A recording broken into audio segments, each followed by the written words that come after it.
welcome to the CTF Underground Podcast, CTF all that.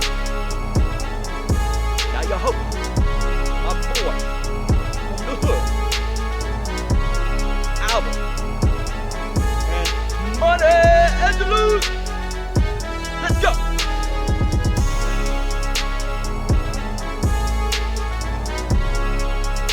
Goal, goal, goal, goal, goal, goal, goal, goal, goal. Hola y bienvenido al Barca Subterráneo. They capture the flag. Todo CTF todo el tiempo. Démosle la bienvenida a sus anfitriones, Alberto y Angelos.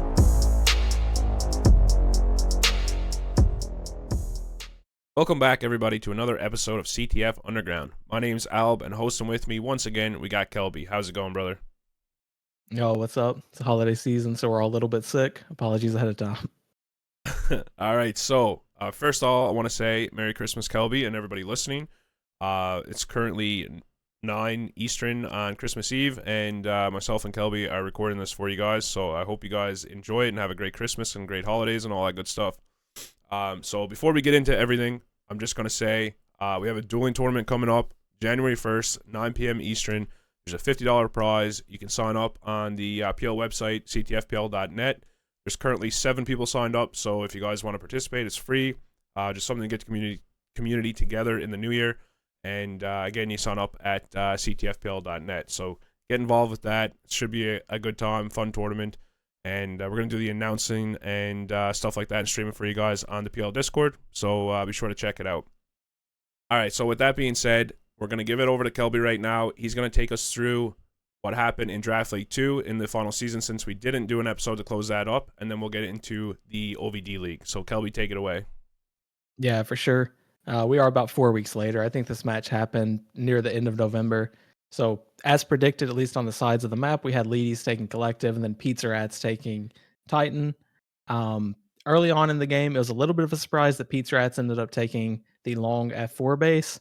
I think the previous game they saw from Bonds and Soft's team where they just obliterated D6 with Flagrant Rush kind of scared Pizza Rats into taking the long base.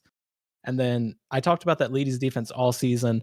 Hearth and I got to get games in against them like that same week before. And I was kind of telling people in my circle, like, man, like Soft's got these guys humming. Like that's a tough defense to go against.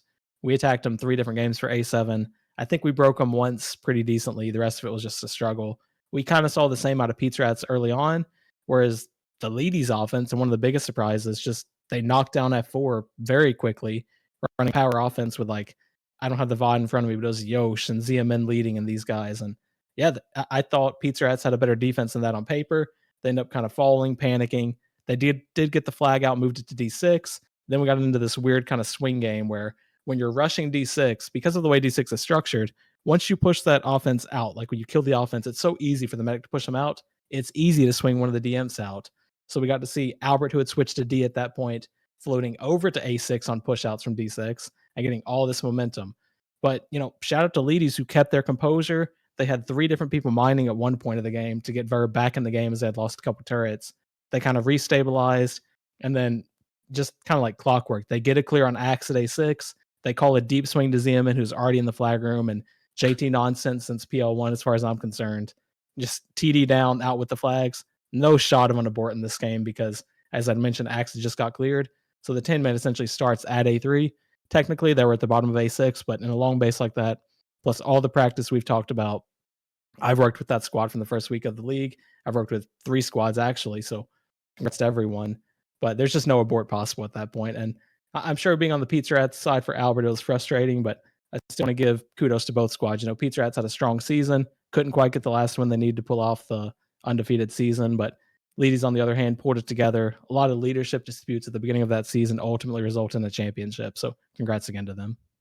Yeah, like you said, they played a good, really good game. Their swings were on point. There was a lot of perfect time swings there. Like I watched the VOD back a couple times. The F4 swing that cleared our turrets, it was just a perfect clear on their defense, and they swung while they were at Rets. And then as everyone's seen in the D7 flag room, it was, I don't think he could have made it any better. Z was deep. They literally cleared and attached at the back corner of the flag room, and the rest is history. So not much you could really do there. They played it perfect. I wish that that attached swing didn't happen, because I don't know what would have happened had that not have happened. We would have had a better chance of winning. But shout out to them. They pulled it off. I'm happy with how the season went with Pizza Rats personally. I'm glad, we had that undefeated season. We were the powerhouse. It was my first time back since season 12, maybe 13. So Yeah. I'm pretty happy with how it all worked out. But congrats to Leedies and Bonds and that whole squad there. Sav really, like you said, had a defense going good. So it was fun to play, regardless of losing. I'm a sore loser, sorry. But yeah, congrats to you guys. So with that, guys, we're gonna get into OvD League Season 1. So I'm hoping that in the future we can keep these going in the off season from Draft League. I think it's something that is shaping up to be, pretty competitive and fun. Hasn't been a whole lot of games played yet since it just started, but at first, it was kind of like, I don't know if this is going to work out. People were kind of negative about it, but now that it's happening, it seems to be better, and people are more into it. People are practicing. Pretty well every night there's OVDs. There's, squads putting their teams together and facing against mixes or other squads, just skirmishing. A few games have been played now, which is great. So I'm looking forward to future OVDLs as well after draft leagues, in that little lull.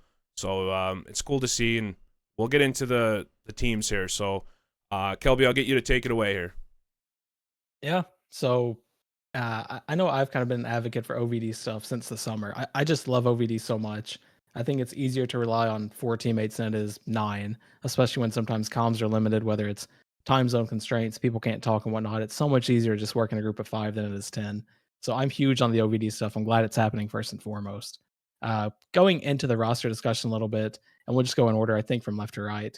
Des and friends, I think everyone listening to this knows we're just a group of nerds who've been playing different games together for the past 20 years. At least in the infantry community this year, we're usually not able to play together in random OVDs or mixes just due to team stacking or whatever you want to call it. So honestly, I'm just thankful for the opportunity to play with these guys. Whether we're winning or losing, we're getting to have fun and make fun of Hearth. And to me, that's all that matters. I do want to call out kind of a shout out to Matt for this, for jinxing us. Like we talk about in the NBA, they have a free throw curse where if someone says oh, well, Steph Curry hasn't missed a free throw in so long, he's going to miss the next one. I went back and listened to the commentary from our match against X5 squad. And right after Matt says, hey, I don't know if these guys are going to lose a single match, we get pummeled for 15 minutes at H4. So, things happen and nothing's a guarantee. I think a lot of people are saying, oh, this is the squad, they're the favorites, whatever. We don't know, man. There's still so many more games to go. We'll see. But I don't know. What are your thoughts on the team?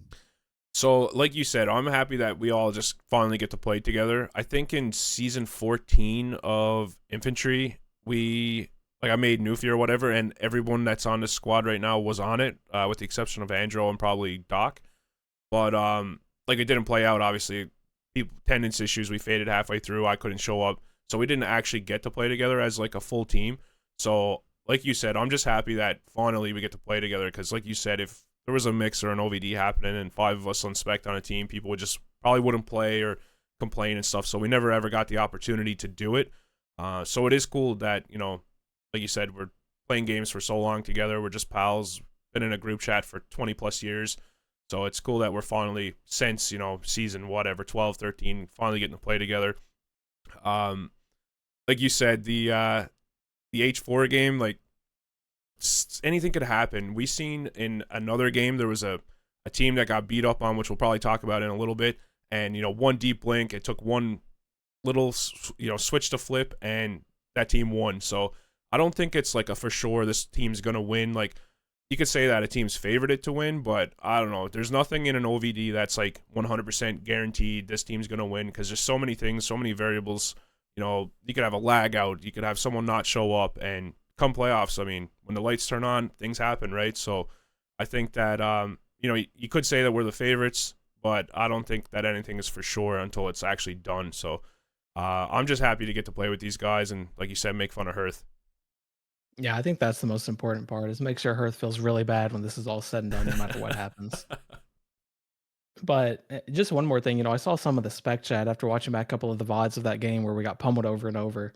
And there was this sentiment of oh man, X5 caught him off guard, and that's the only reason they beat him. And I'll go to X5 defense on this one. Not really. Like I saw them take this space in the draft league before. I thought they may take it against us because I'd seen them spin it up in an OVD the night before, the 2 nights before. I thought we may be attacking the space. So we didn't lose that game because we weren't ready. We lost because we didn't have good enough strategy to break it. Like that's just the fact of it. So to the people in spec who thought, oh, they just got lucky. Nah, we got outplayed in that game, and that's all that happened. Yeah, and it's you can say that we weren't ready, but it's not true. I mean, I played that team as Pizza Rats, most of this team in that same base for their final game. We kind of knew that they were going to take it. There was lots of hints, like you said. They were playing it in OVDs days before leading up to this match. I think that we ran through this base in our pregame just in case they were going to take, what are we going to run? Where are we going to, what are things we could do in here? So it was not a surprise loss or anything like that. Like, we kind of felt like they were going to take this base. So, like you said, we just got outplayed. That's bottom line. We didn't know how to attack it. We didn't know what to do. And, those guys played really good. It was hard to break. We couldn't even do it. So, congrats to them in that match. And then, I mean, luckily for us, the following game, they kind of gave us the blueprint or a hint on how to break it. And X5's, I don't know whose idea it was from his squad, but, his squad comes up with the idea of, hey, let's set up TD around the space because they're taking an outdoor base like F4. And we're able to then steal or borrow that idea, apply it into the cave base much more effectively just due to the size of the base. So we've got, the base TD that kills the string beacon on the NG and everything. We're able to take that base down a few nights later against a different team. Does that mean we would take down X5's team? I don't think so. It's a totally different roster, but at least it's progress in figuring out that base. I don't personally like that base, but it's on the map. I got no issues with people taking it. Yeah, and personally for me, I like it. I hosted an OVD yesterday, I think, and I took K4, which is the other caves base, just for something different, right? It's refreshing. Just playing the same bases over and over. It's just it's old. I'm happy that the new bases got put in. Like Joe built those new bases because it's something new. But I mean, you're seeing in the games that have been played when it really matters, it's the old bases still getting played. So I'm happy that they took it, and I'm happy that other teams might think about taking it now. And hopefully we see K4 or something different, man. Condo game, I don't know, just something to keep it fresh and new for not only the people playing but the spectators too. Yeah, that's a fair take at least. But let's segue straight into only frags the next team. So to me, this is Darkslayers reinvented. As soon as I see X5 Interior, I just assume, oh, Darkslayers is back. This time they've got Axe as well. They picked up Galaxy, who was one of the top fighting imp picks from the second draft league. Chompy, who's been a fan favorite since April of this year, even though the year's almost ending. These guys have played a bunch of games together at this point. I think they've had the most public activity as a OVD squad, where they're kind of hosting their own arenas, soliciting public participation. Like, hey, come mix against us, bring your team and play against us. We want the reps. And I think it's rubbing some members of the community the wrong way. Like, these guys are stealing all the population.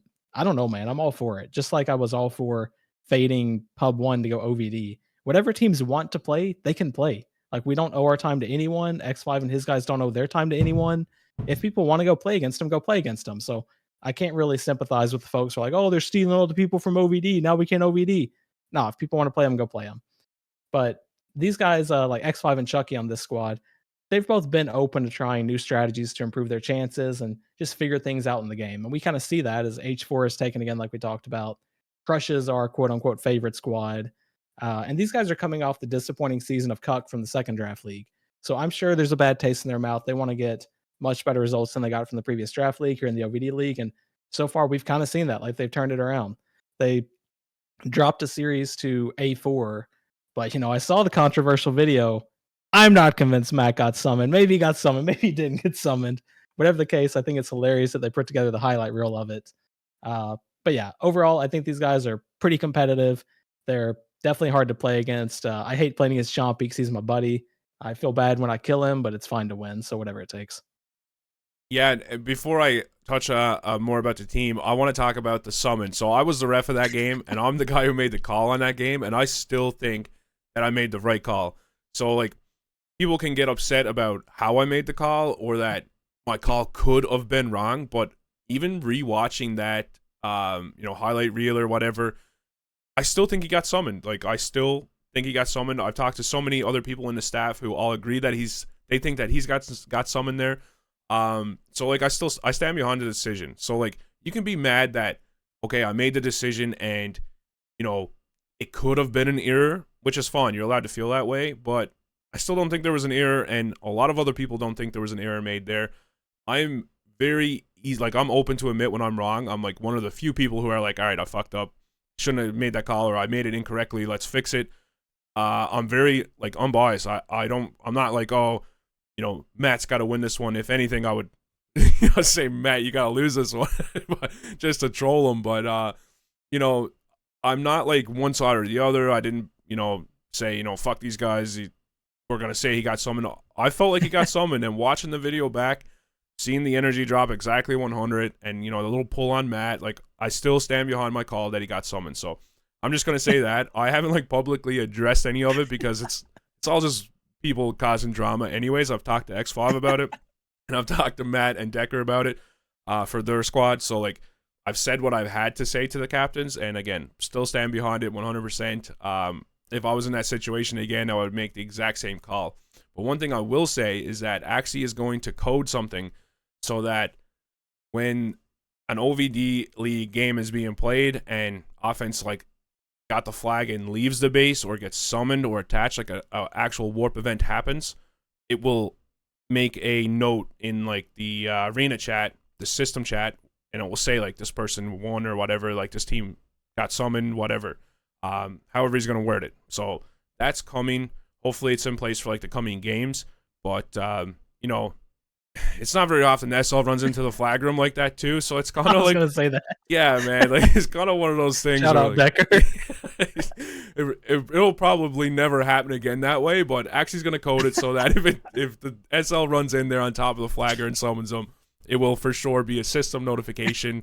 No guessing, no highlight reel videos with wonky music. So it will be fixed. And yeah, that's all I got to say about that. But talking about only frags, one thing I want to say is I love the strategies that they're using. Like the sentries, the mines in the minefield under the talks, like laying AP and plasma mines in there trying to get me as engineer to go mining.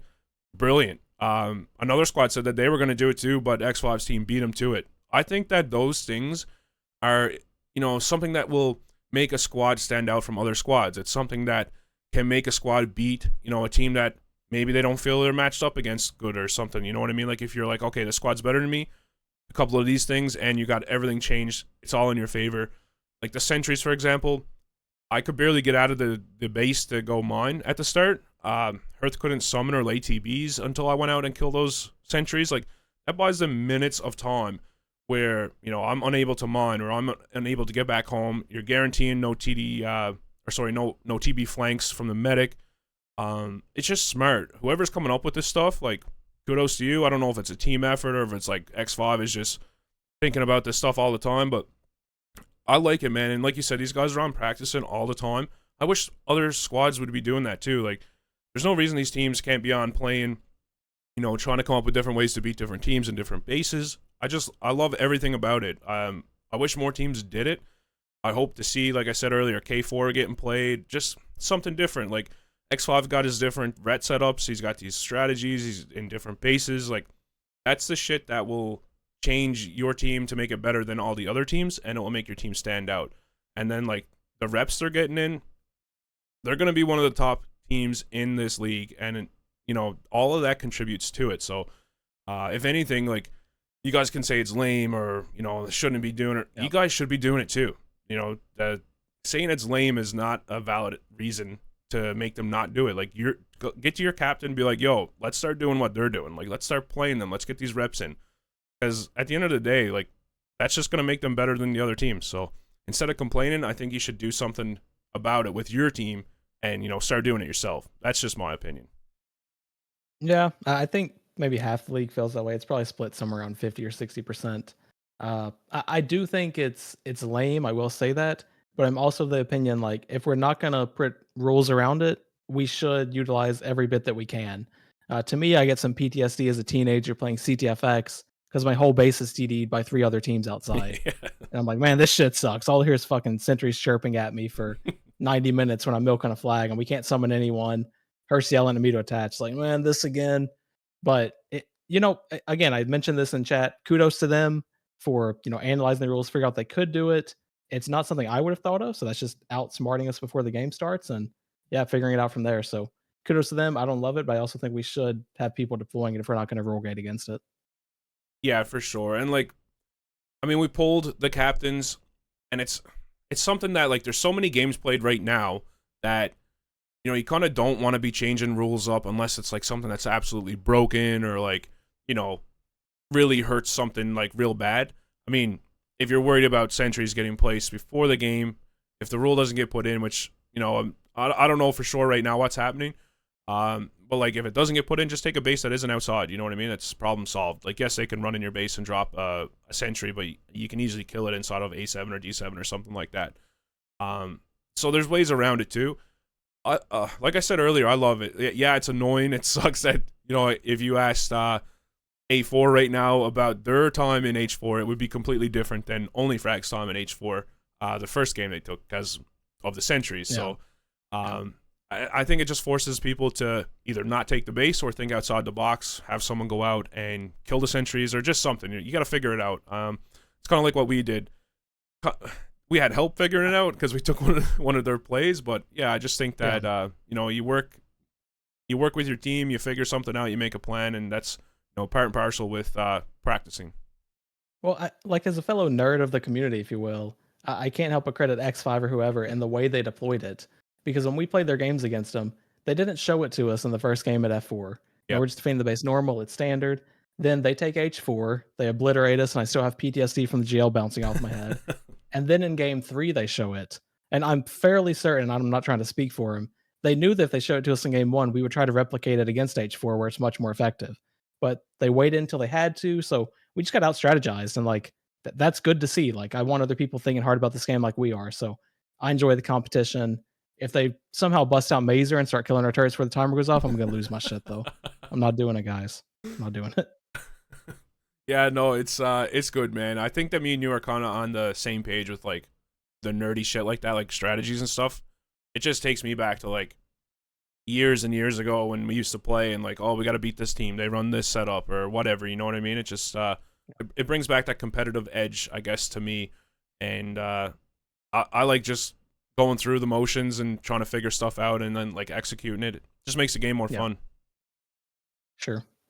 Well, let's keep it rolling. Let's move along to A4. This is our squad. He's one of the more obnoxious members in our delightful community full of great pals. This is really the dueler squad. They were premised as we're going to get all the duelers and see what happens. I know when he made the squad, he was hoping to get Chompy. I don't know any of the intra-squad politics. I don't know why Chompy isn't on that squad. But I know Matt planned on having him when they made the squad. So they've played a good bit of games.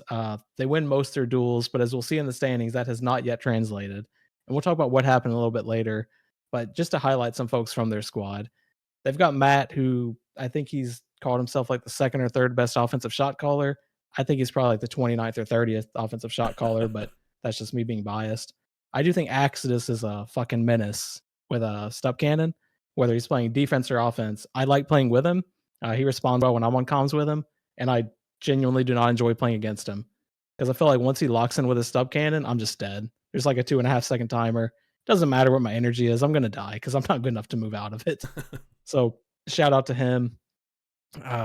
Decker, I know Decker's had a tough time playing Engie and a lot of these OVDs and whatnot, but at the same time, this guy's experienced success before from like the first draft league. He was champion of the squad and everything, playing with the other guys on the squad with Flair and whatnot. But he's playing Engie, he's playing SL for him. So they have a solid group of people, but they've had some questionable results from their games. We'll talk about that when we get to the standings. But yeah, what are your thoughts on that group of guys?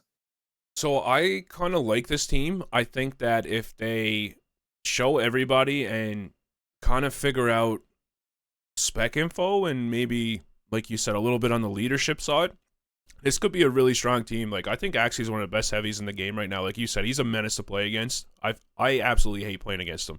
He's not like it's like other heavies use SC in the league and in the game, but they're more like passive, stand back more and shoot it from afar. But he's like playing with a third inf and a heavy all at the same time. I think like having him on the team is a huge boost for the team, and he can play other classes too. Like we've seen him O-inf already. He's played heavy. He can play engineer. He can play squad leader. So like he's just all around a good player to have on your team. And I think like Dill's a really good medic as well. So like they got some real good players. I think if Worth starts showing up and unrusting and like putting in some reps, I think that he could bring a lot to this team as well, especially in like a 3D inf base. They could use Matt, Scarface, Worth. They got Colossal there. Axie's there to use. So I think that they have a lot of depth in the squad, and I think that they could pull off some upsets. I know, like, when we get to the standings, it's not going to look that way right now, but I think when they work their stuff out and maybe come playoff time, it could be a little bit different of a team that we see, especially if Worth starts showing up. And I don't know where he is. I keep hearing, we've had contact with him. He says he's going to show. He's on the way. He's on the way. Yeah, he was their first pick in the draft league, and I don't know, Matt played with this guy. Well, didn't play with him, actually. He was on the same team as him in the draft league too, where he didn't show as third pick, I believe. So I don't know why he picked him first, but nonetheless, if he shows up, I mean, he could help the team out a lot. He's a solid player. But overall, yeah, I think, if the team just came together a little bit more and, Matt went from like 29th best leader to like 27th, that they could pull off a couple upsets and like be a well-rounded machine. But yeah, Just like kind of agree with you. improvement. Yeah, they just need a little bit more, man. He's just holding him back a little bit too tight. Like, you got to let that rubber man go, man. It's funny you brought up Worth, because honestly, I hadn't even thought of him in the past week or so before. But I do remember Matt telling me in one of our talks the other day, like, oh, yeah, by the way, I got in touch with Worth. He's probably going to log on. And I just burst out laughing at him. Like, you're falling for the most obvious troll job that this community has next to Carrot Tank. Like, this is crazy. But I mean, he's definitely I playing guess games, right? when the third draft league launches, Matt's still going to draft Worth in like the top 5 or something. So I don't think this guy's logged on to Infantry since June or July, but I don't know. Prove me wrong, I guess, if you're out there listening. Did he play Draft League 1? I think he did. Maybe, possibly. He might have got drafted, but like since I've been back, I've seen him log in like twice. So I mean, that's like a long time, right, to not be playing. Yeah. I don't know. It's a letdown. Teams need to stop being made victims of this and realize, like, especially if he's not going to log on for this, don't pick him up early in the next draft. Like, you're just letting yourself up for failure.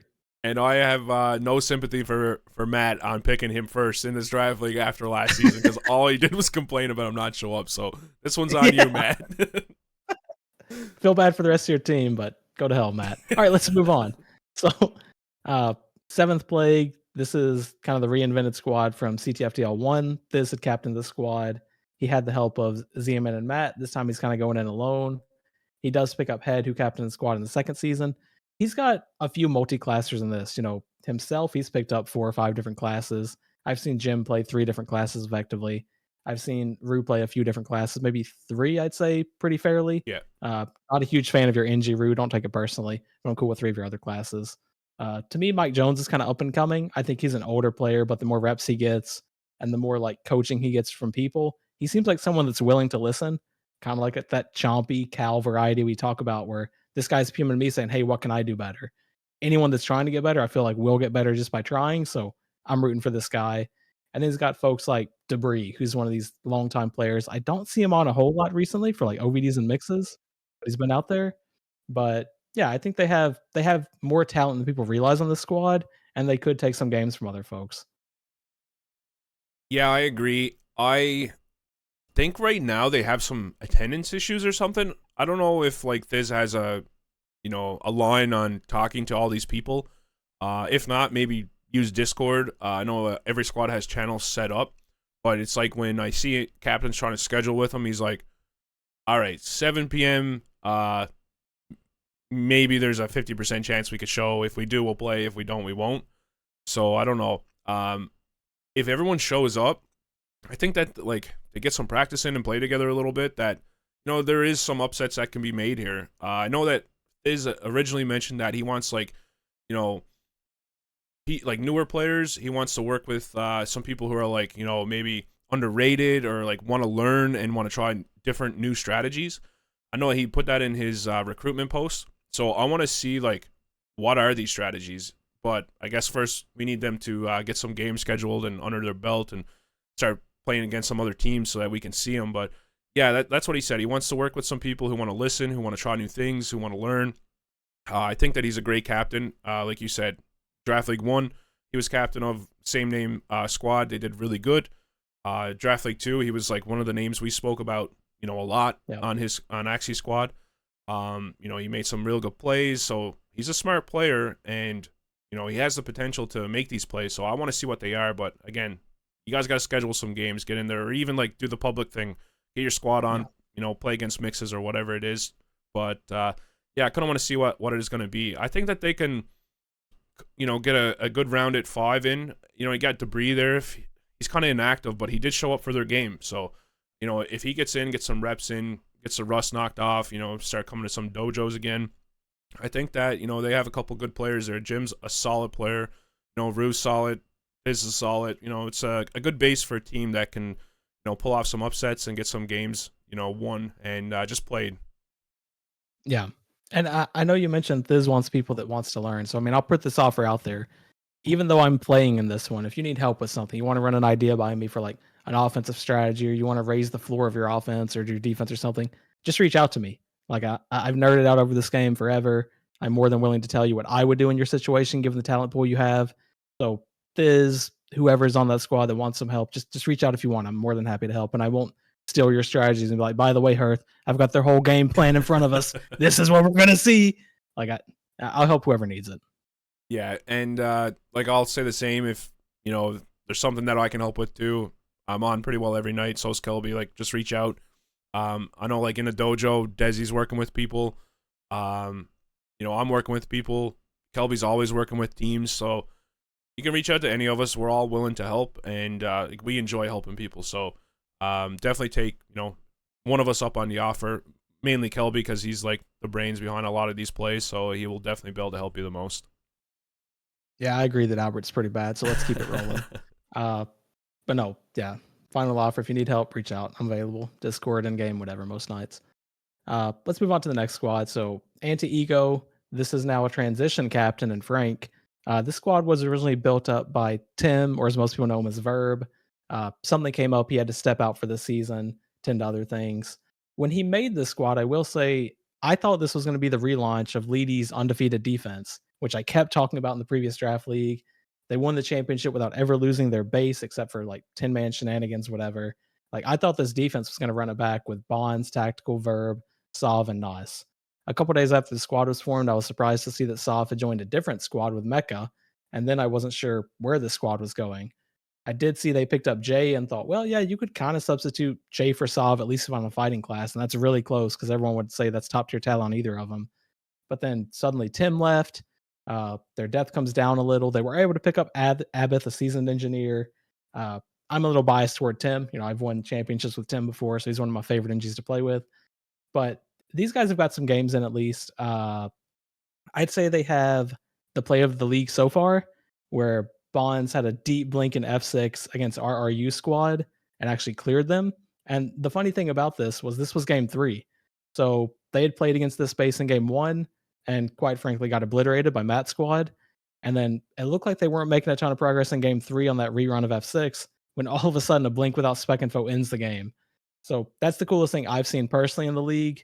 Cooler than us getting absolutely pounded at H4 at least. But yeah, so shout out to Big Bonds. Played the league so far. I think we're about 33% through the games, and you've got that highlight to you. But yeah, I think this team has a lot of potential. They have good fighting classes. I'm a huge Frank fan. I've said it on the DL1 commentaries, the DL2 preps, and everything. I go way back with Frank to CTFX days as a kid.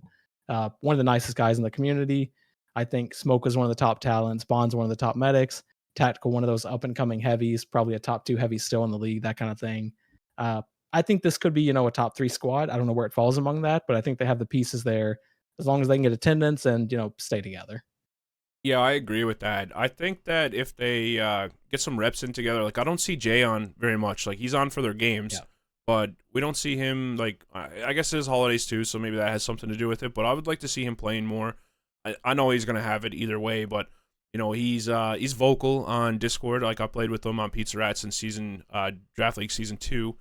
He talks, like he helps. He's communicating. So having him in there playing with these guys, and like Frank has played with him on Pizza Rats. We practiced a lot too throughout the week. So like those guys together, there's a lot of help there. Like Bonds is very vocal and he has good leadership as well. I think that if they get the reps in, that like you said, they'll be top 3 for sure. They got a solid squad. I like what's there. It sucks that they didn't get the Sav and Tim combo, or like even if Sav didn't join, if they still had Tim there, it'd be good because there's more leadership there as well. But like you said, they picked up Abbott as well, so engineer class is kind of taken care of in that aspect. But yeah, I like the squad. Like you said, I like Frank. I think everybody likes Frank. Smoka's top tier guy. They got Bonds, tactical. Overall, it's a great squad. I'd like to see more out of them. I want to see them practice more and like get those plays in. Again, it is the holidays, so we might see more of this in the new year. And I hope that we do see more of it in the new year because I think that they can really pull off some more upsets, like the Bonds blink. He blinked against Pizza Rats in the I don't know what you want to call it, the season when we played him. Season game. Yeah, so he's sneaky like that. He gets those blinks in, and you gotta watch him. Yep, gotta have spec info on that kind of thing. But it's funny to think on this squad again. I'm thinking, oh, this is going to be Leedies. And then before Salve had joined Mecha Squad, maybe Jay had already joined this one. I was thinking, oh man, they're going to have Salve and Jay, which most people would say that's an upgrade to Salve and Nos. And Nos came in, was a monster. But Salve and Jay, that's probably 2 of the top 3 infantry players in the league. So kind of a disappointment to see them separate across squads now and they're competing against each other. But also, all these things we're saying between Albert and I on this podcast, there's so little data behind it. Like there's only been a handful of games played. We're very early into the league. I think only 2 squads maybe played 3 games. We'll see in a couple minutes. But yeah, anything could change between then and now. Either of these squads could become a powerhouse. So wait and see. Yeah, I agree with that. All right, carrying along to Mecha Squad. This is anything to win. I think that's a skirmish squad name. I don't know for sure because I'm afraid to step into that zone because there's trees and it's scary and all this stuff. But I don't know. I think that's a squad he brought over from skirmish. He's clearly got some skirmishers on the roster. And I'd love to make a joke about how Salve's just a trashy skirmisher, but he's decent at PL as well. So he's coming fresh off the victory from Leedies. And then he's joining the team of the captain from that runner-up squad, Pizza Rats, which was owned by Mecha. So they're reunited. I've got it from others that they've played skirmish together before. So there's naturally some chemistry and at least communicative friendship there. So good on them for getting to play together. I will say they kind of have a shortage of support players on this squad, and that just shows up clearly on the roster. In the one game we've seen them play, they had to take probably the best fighter in the league or one of the top 2, something like that, in Salve, and move him into support classes. And I've seen that before in the first draft league. We saw him shift positions around in the second draft league.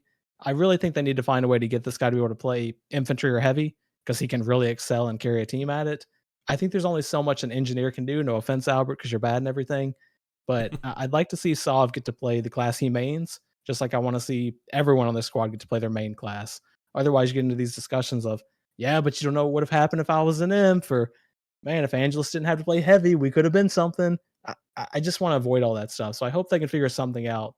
I like Waylander's medic a lot. I've said that since the summer. I think he's one of the top 3 medics. I don't know what the order is, but I've had my ass skipped by Waylander before. I've got to kick ass with him on defense a couple times. I think he's great.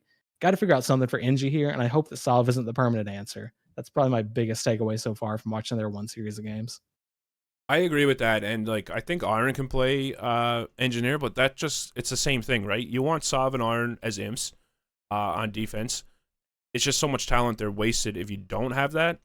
And I think that like between the rest, I guess Way would be medic, but between the rest of the people on this team, there's no reason that one of them can't figure out engineer between now and playoffs. You know what I mean? Yeah.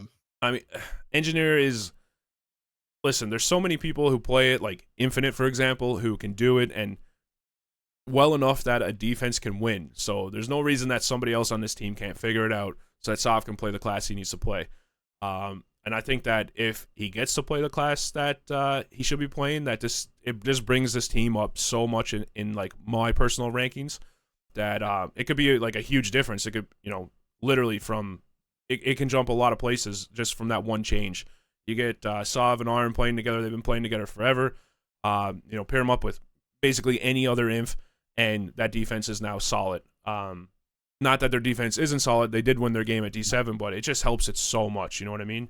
I think that's the biggest downfall right now on this team is there's a lack of engineer. But you got people like Flo who's been playing this game forever. You should be able to engineer or pick it up pretty quickly. And then like the scrimmage players on this team, like Sabo, Demon, Yosh, like these guys have been playing this game for 25 years. I think that they would also be able to figure out engineer. And like I said, it would make this team so much better if they did that. Yeah, Yosh seems like an eager learner too, so I'm kind of waiting to see them pull him out and like all of a sudden Yosh is a top 5 engineer. I'm here for it, man. We need more engineers. But I just think it's so important to free up these elite fighters, which Sav is and Iron is. And like Ruler from CTF DL1, he ran into that trap where he was on a squad with Tim, but they didn't have an SL for some games. So then you've got Ruler playing SL, and it's not even close to the same impact as being one of those core fighters, whether it's defense or offense. And it kind of happened to Axis last league too, where we talked about the cascading waterfall effect when they lose a player. They had to then swap down 4 positions coming down the depth chart. So I don't like to see that. I hope these guys can figure it out, get their people on their best class, and kind of roll from there. And just a quick mention for these guys: I've only seen them play one series. It was full 3 games. We'll talk about on the standings, but I don't think they had Iron on for that game. And Iron's another one of those universally considered elite fighters. So this squad can and will look a lot different than what we've seen through their one game so far. Yeah, I agree. So they didn't have Aaron, and also they picked up Sabotage.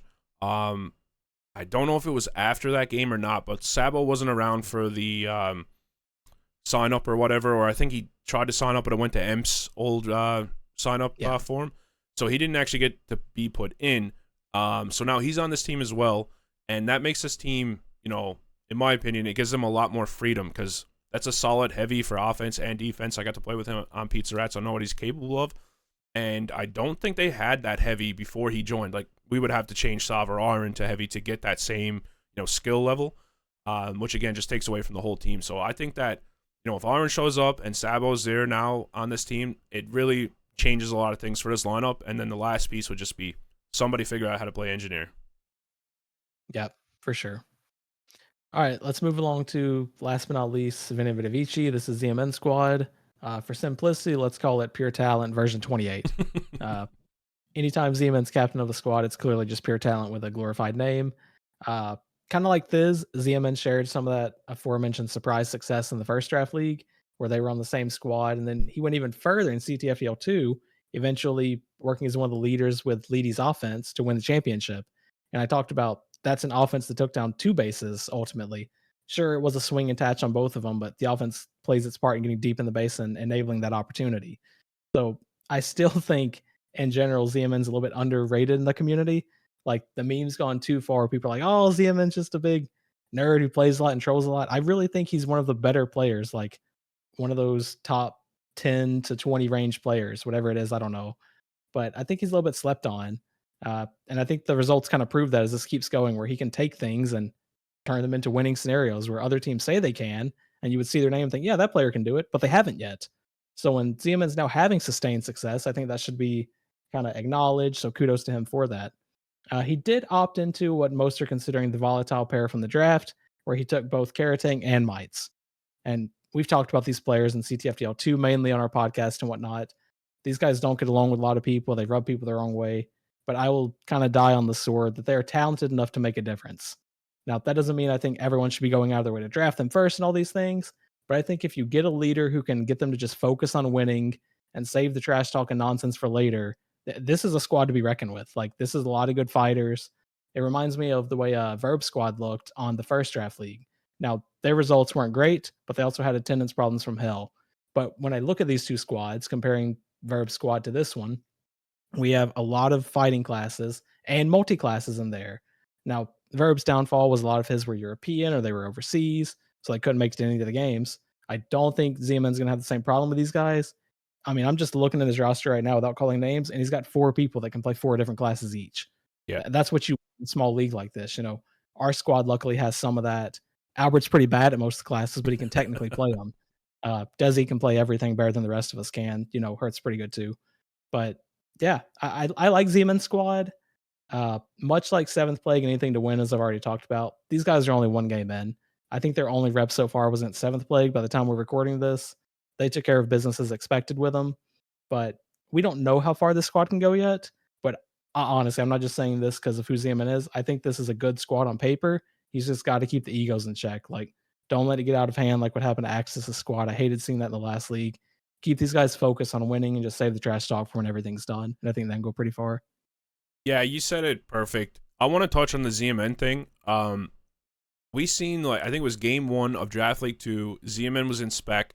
I don't know what, whose call it was or what made that happen, but the difference between game 1 where he was in spec for that offense and then, the championship game where he was in for against Pizza Rats was huge. And also in the game prior to that, I can't remember who Raccoons, having ZMN on that team in the game on offense was like a game changer. It's like you said, like skill-wise, he might be top 10, top 15, whatever it is, but it's not just skill. It's like the ability and the awareness, but like the ability to pick up on something where he can get a deep blink or, maybe he's counting numbers better than most people are doing. He's getting in the flag room. He can play any class possible. Like you name it, he can play. He's been playing infantry on OvD a lot more now. He plays the JT on the pack. He plays every support class. So, I mean, I think the only thing he doesn't play is heavy. And, if Desi can do it, anyone can do it, right? So Yeah, well said. So, like, I agree with you. Any team that ZMN is on has a chance at winning. You see it in the, in the mixes. You could look at two teams and be like, oh, I think Titan's going to win. And ZMN's on collective, and he ends up pulling out the victory. He's switching to infill. He's, going JT. He's messing with the defense and the offense, and he's a good leader. I think that he needs to be in on both defense and offense on this team for it to like have the success it needs or it can have. I think that if he's sitting in spec against like, the better squads of this league, that's a mistake. And that's just my opinion, but I think that he needs to be in and he needs to be, leading. He needs to be like grabbing all the egos, putting them in check and just being like, all right, you guys need to shut up. We need to play. This is how we got to play. And this is what we got to do. And I think that that team is going to be really good. Yeah, I mean, he talked about it on the podcast with us when we had him on for that extended podcast. He's kind of got those Machiavellian tendencies where, he really wants to win and he will scheme his way to win in whichever way he can. He may skate the rules as close as you can without breaking them, or maybe he's breaking them and I've played on all the alias of this squad. I'm not sure yet. But I don't know. I trust the guy from a competitive lens. And I think most of the leagues still, they buy into the meme too much of, oh, this guy took 20 seasons or 30 seasons to win a ring. Yeah, he did, but like the community is different now. Like we're all 20 years older, and I think he's kind of aged like wine as far as skill goes in this game. Like he's gotten a lot better than I remember him as. Yeah, he has. He used to be decent, but I think that like now he's refined and like you said, we just got older. I don't think there's any possibility in my mind that he's gonna cheat to win or anything like that. Like it's gone past that now. I don't see it anyways. I mean. Anyone could possibly do anything, and especially ZMN. But no, I think that all that stuff's in the past. And one thing I do want to say about this team that isn't about ZMN is about Jackie. I never got to see Jackie play competitively because he didn't show up in Draft League 2. I don't even know if he signed up actually, but I didn't see any of the Draft League 1 like live, so I didn't really get to see Jackie play. But I love playing with him and against him in like OVDs and mixes and stuff. I just think he's a good dude, a good player.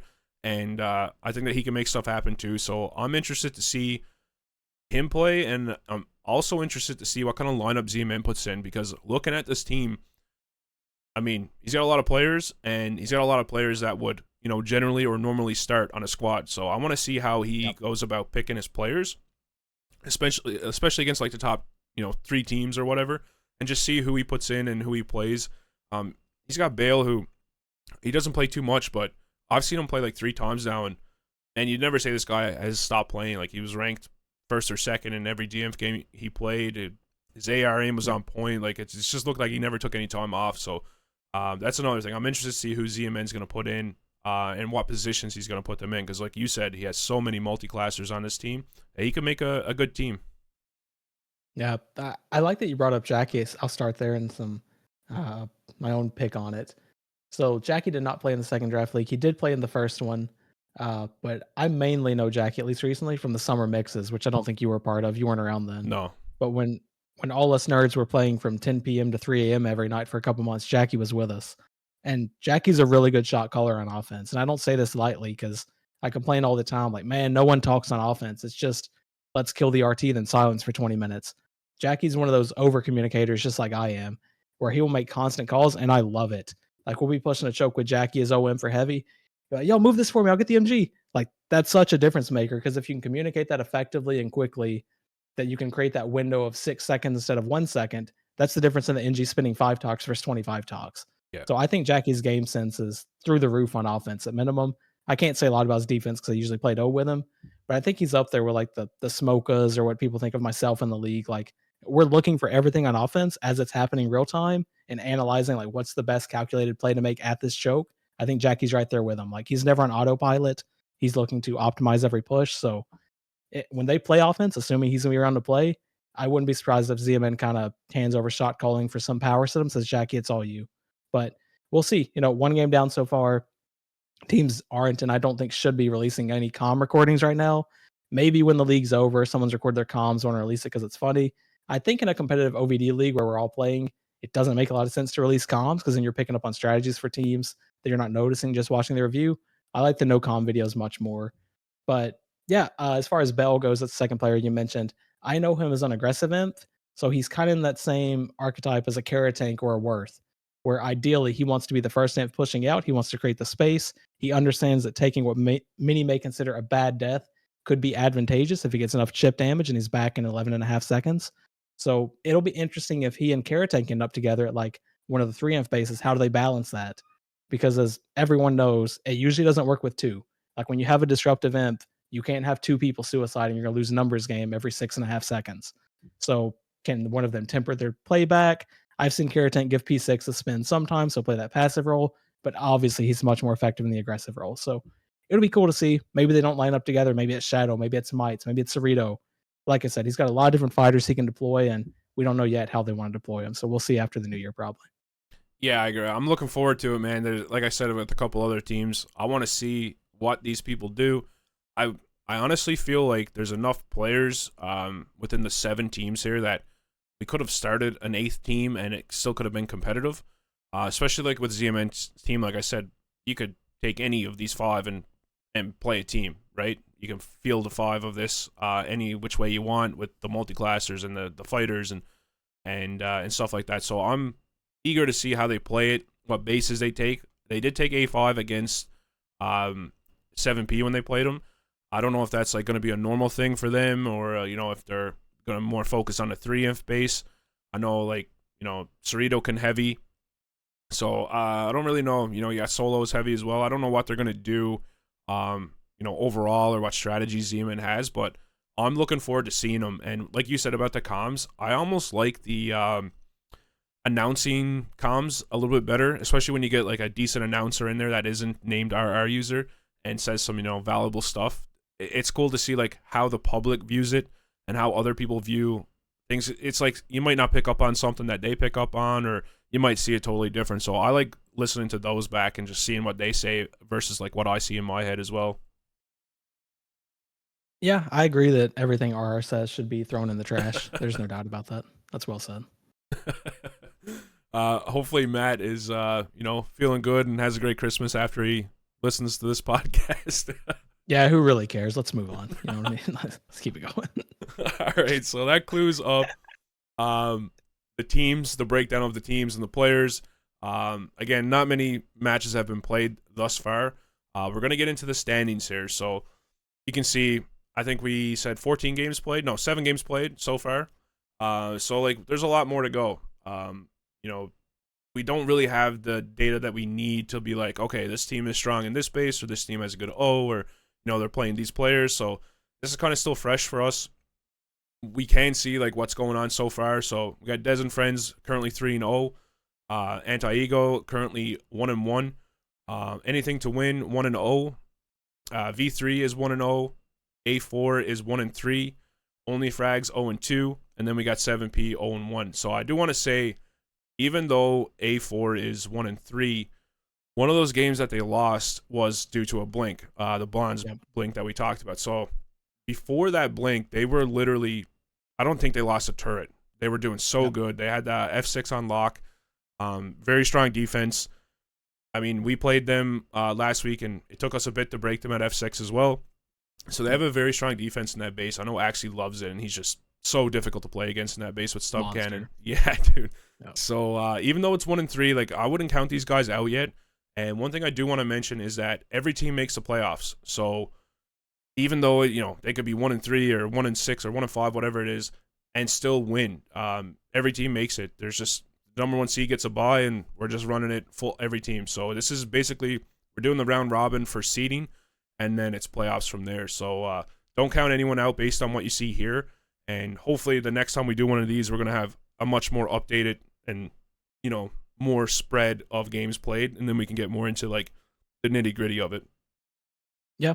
And you talked about the anti-ego blink over A4 to get the win. So, I mean, that was really close to Matt's team winning that game. And I hate to give Matt any credit because he never deserves any.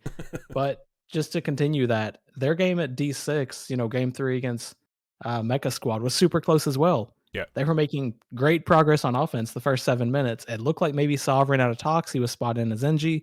He did not build the second MG for like the last 7 minutes or something. And it just fell apart for him.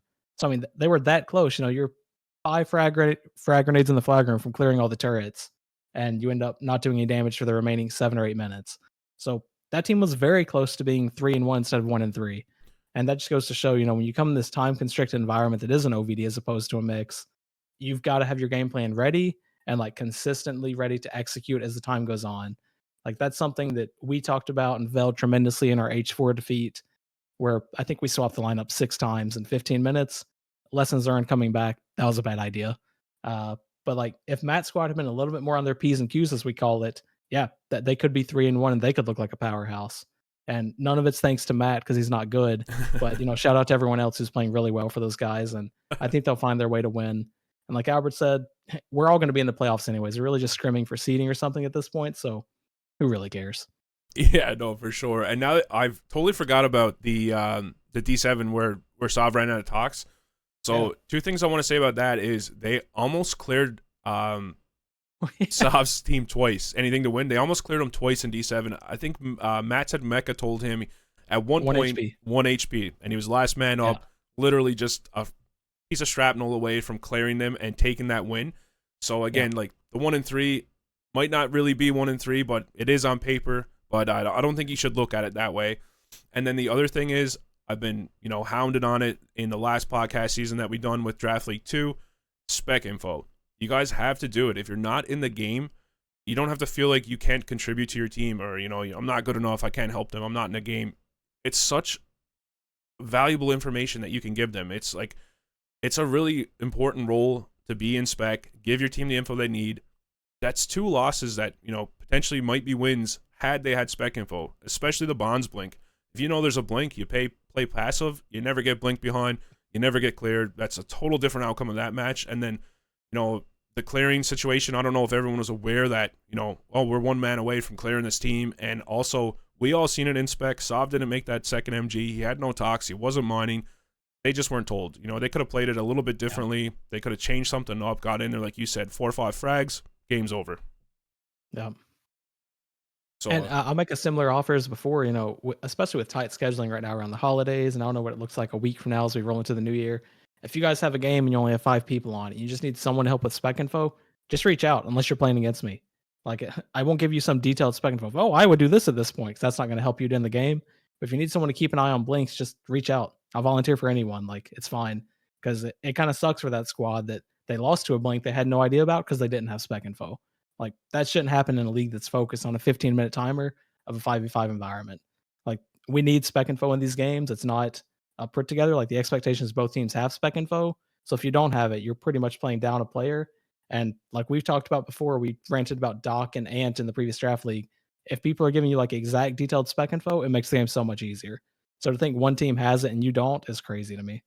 Yeah, it is. And I think that the worst part for me looking at this and seeing that they didn't have spec info is that they had players in spec both times without like any communication. So that sucks, man. Like if you're in spec and you've been drafted to one of these teams or you've been picked for one of these teams, if you ain't playing, you need to be helping. Like regardless, you're on the team still. So a loss is still a loss for you. Just help your team out. Give them the information they need, especially support classes with TBs. Like just watch them. If you're watching the same game everyone else is watching, you'll see the same stuff. There's no reason your team should lose with you in spec due to something that you didn't tell them. I think that these players, especially the new ones coming in here that are maybe not used to giving spec info, ask your team, ask your captain, like, what do you want me to tell you? What information do you need? And just watch it, give them the information. use your microphone on Discord is the easiest way, because if people are playing a game, they're not always looking at the chat. Just be like, hey, Bond's got a blink behind you guys. Don't push out. Simple. You know what I mean? So that's how I feel about it. And I mean, luckily for us, when we got pummeled at H4 that first time, we had Andro yelling at us, hey, you guys are getting fucked for 15 straight minutes. So that helped too, and it contributed to the PTSD that I'm still recovering from. So shout out Andro. I'm glad your mic's fixed and you were able to provide us that valuable information. It's the first time this guy's ever used his microphone, and it was to tell us how bad we were. So, you can always help. Don't feel like you can't. Had no idea who it was that was yelling at us for 15 minutes, but we got through it. But, I feel like that's... I drove it home the last season of the podcast with Draft League Season 2. Just do it, guys. And if you're unsure, ask your team what they want to know. They'll tell you. It's so simple. And, if you're not sure how to pick up on these things, ask. It's all just watching different, things that happen in the game, energy drops, so on. It's very easy. And like Kelby said, if you don't know and you want to know, ask us. We'll teach you. We'll help you. It's all about having the most competitive matches that we can have at the end of the day. I mean, even last Draft League, I was helping out different teams while I was playing in the Draft League, get better and stuff. So, if you guys need help, reach out. I'm sure anyone on Des and Friends will help. I'm sure there's other people in this league and game that will help you guys. So, shoot a message on Discord or whatever, and, the help is there for you. Yeah, and then the last thing for me before we close out, shout out to the guys who are recording these games and uploading them. Like I mentioned, there's no comms, but it should be that way for competitive integrity for right now. I think Andro's got most of them recorded. Maybe Duet's done some, or Axie's done some. Whoever's uploading them, appreciate it. From me and the nerds out here who are watching all these VODs on loop, importing our losses into a Frameo so I can enjoy Christmas on a frame on my desk, just getting pummeled at H4 by Tyrell's GL.